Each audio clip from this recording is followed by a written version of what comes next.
Happy Halloween, everybody! Surprise! Here at Muggles and Mocha, we have a new video in celebration of the holiday. This is the first time I've provided like extra content during the week, so exciting. By the way, check out the video that came out this week. It is for chapter 12 and both the article and video are currently live. So, in celebration of Halloween, we are talking about, drumroll, Peeves the Poltergeist. A while ago when we talked about ghosts, Peeves' origins were brought up, and at the time I knew he wasn't a ghost, that he has more of a physical form, and he wasn't a person who had actually lived. So unlike ghosts, he didn't die and become a poltergeist, but that was about it. And one of you lovely people recommended this topic to me for Halloween, and you know who you are, so thank you very much. Today I have done a lot of research about Peeves, all about him, and let me tell you, it is a tale. There is a lot of interesting stuff to come, and I'm really excited to talk about it today. But first, I have dressed up, if you can call it that. You may have noticed I have like a lot of gold around my eyes. I don't know if it's gonna show up.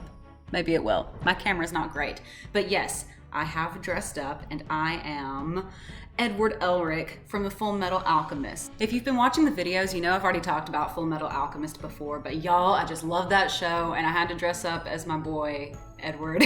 I tried to order his red coat, but by the time I tried to do it, it was too late, so it wasn't gonna come in by Halloween. So I did more of a Disney bound, or a bound.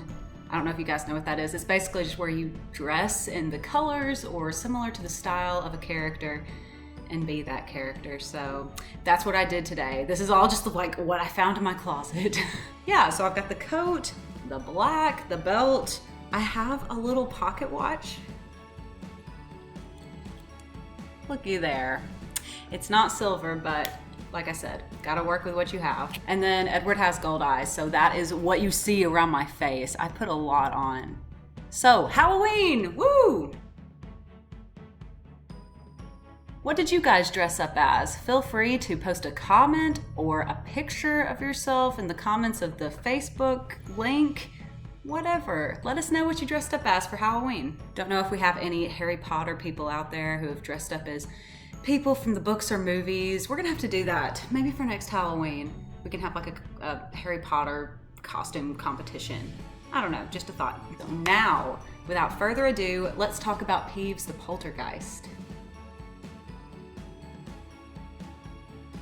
First, I'm hoping all of you even know who Peeves is if you're tuning in, because he didn't make it into a single one of the movies, which is really disappointing because he's in every single book. They did have an actor to play him in The Sorcerer's Stone, and they even had a couple of takes shot, but they ended up not using them in the movies. But they're also like not in the deleted scenes for that movie either, so I don't know, it's a mystery. I'm not sure what happened to Peeves' takes, but we didn't get anything. The only movie thing that mentions him is actually a little skit that the Harry Potter cast made for Queen Elizabeth's 80th birthday. It took place during the filming of Harry Potter and the Order of the Phoenix, and it's called The Queen's Handbag, and it's basically the Muggle Prime Minister sending them a letter asking them to help find the Queen's handbag. Thus the name. But yeah, they mentioned Peeves in that. It was a sweet little skit. I had never seen it or heard of it. It was just like a little special event that they did, because when you're the queen, you can do that. As a refresher, and without giving too much away, Peeves is a spirit similar to a ghost. We see him running in the ghost circles a lot, and he just lives to cause chaos at Hogwarts. And we even saw him in this latest chapter of Harry Potter and the Chamber of Secrets, right after Justin Finch-Fletchley and Nearly Headless Nick were petrified. He pops out and is screaming at everyone that there's been another attack. So he's just there to cause havoc, basically. But before we break him down individually, what is a poltergeist in the Harry Potter universe? Now, this is what I have found through all my research. A poltergeist is an indestructible spirit of chaos. It's specified that they usually haunt places where there are a lot of adolescents. It can be wizard homes or muggle homes, and they just choose to enter it or are a manifestation of chaotic energy that's already present in the place. They're actually among a group of creatures that are called non-human spiritus apparitions. and they are amortal. Now, amortal is different from immortal. Using this term just means that they were never alive to begin with. Unlike ghosts, like I said before, a ghost is someone who has died and comes back in spirit form. So this is just something that becomes. When it is born, if you want to put it that way, it becomes a spirit. And other beings that fit this description are dementors and boggarts. And what I find interesting about all three of these creatures, poltergeists, dementors, and boggarts, is when we see wizards faced with them in the Harry Potter universe, not only have they just come to be from somewhere, but they're never like destroyed. They're always banished in some way. So with dementors, you have expecto patronum. Boggarts, you have ridiculous. Poltergeist, you have, I don't know, whatever you can do to get them out of a place. Also, the name poltergeist roughly translates as noisy ghost in German, even though they're not actually ghosts. They're just annoying, to say the least. Another way that poltergeists are different from ghosts, though, is that they actually have more of a physical form. Unlike ghosts, as we see, Peeves can become invisible, but he is solid and is described as having like color, and you can't see through him, and he's just more of a physical being than ghosts are. And being a physical being, spells can actually also affect him, which is really interesting. In the book series, we see instances like Professor Lupin shoot gum up his nose, and Harry makes his tongue stick to the roof of his mouth, so he can be affected, while if you shot a spell at a ghost, it would just go through them. So you have Peeves. This is what Peeves is. He is a poltergeist. But with all of this being said about poltergeist history, where did Peeves himself come from? According to an interview with J.K. Rowling, she actually said that he came with the building. Like I said before, part of poltergeist lore is that they could appear where there are a lot of adolescent children, and it's almost like a dangerous, chaotic spirit that's manifested from kids' angst, mischief, just negative energy, chaotic energy, if you want to say that. And Rowling, too, actually says, and I quote, "It was inevitable that, in a building bursting with teenage witches and wizards, a poltergeist would be generated. It was likewise to be expected that such a poltergeist would be noisier, more destructive, and harder to expel than those that occasionally frequent Muggle houses. Sure enough, Peeves is the most notorious and troublesome poltergeist in British history." So, there you are, ladies and gentlemen. He was generated in Hogwarts, where there are a lot of magical kids. So this means that Peeves was created, which we're not exactly given the details of how that happens, soon after Hogwarts was founded, which was in 993 AD. And we know that Peeves was there because he had run-ins with the first ever caretaker, whose name was Hankerton Humble. Man, J.K. Rowling, she just really hates these caretakers enough to give them these names, I guess. So, Peeves was right there when Hogwarts started and has been causing mayhem ever since. To sum all of that up, Peeves is a chaotic spirit that manifested after Hogwarts was founded, and he may have been a result of all the teenage witches and wizards that reside in the school. But who is Peeves as a person?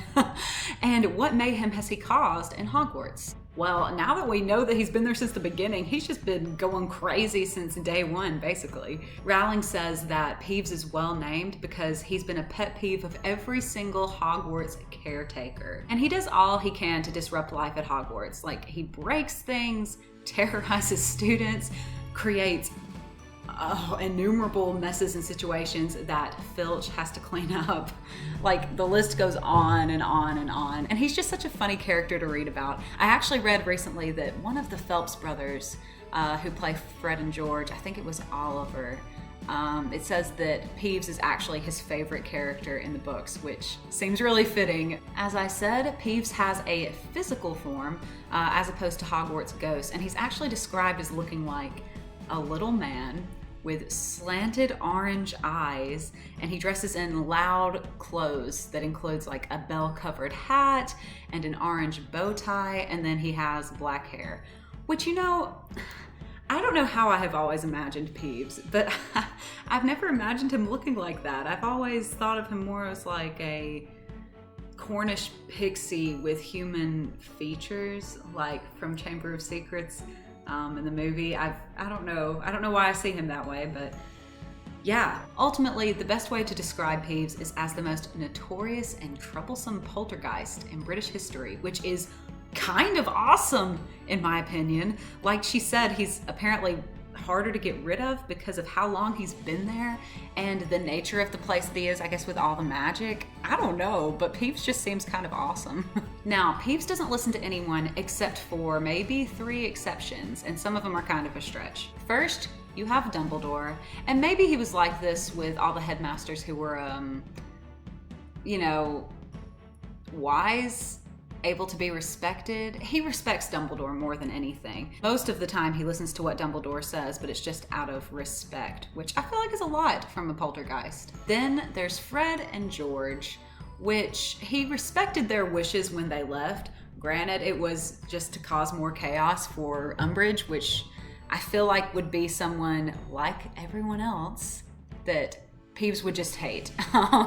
No one cannot hate Umbridge. Then there's the Bloody Baron, and this is the only one that Peeves, like, for real is afraid of enough to listen to. And like, who even knows why? I tried and tried to find a reason for this, but as we know, the Bloody Baron's history is terrible, and in the books he's pretty horrifying. So maybe just his presence, what he's done, the remorse he feels, and just like the eerie, terrible nature that comes along into the afterlife with him, the actions that he did when he was a human. I don't know. I'm guessing that's where the fear comes from for Peeves, because I think that's the only reason he would listen to him, is because he's afraid. But I'm not sure what he thinks the Bloody Baron can do to him.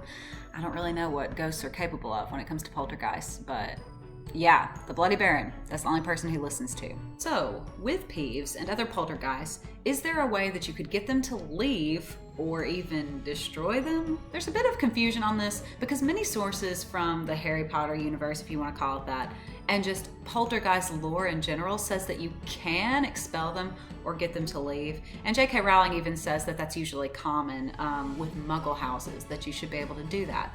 But she also says, in reference to Peeves, that once he's decided to haunt this place, there's nothing that can make him leave.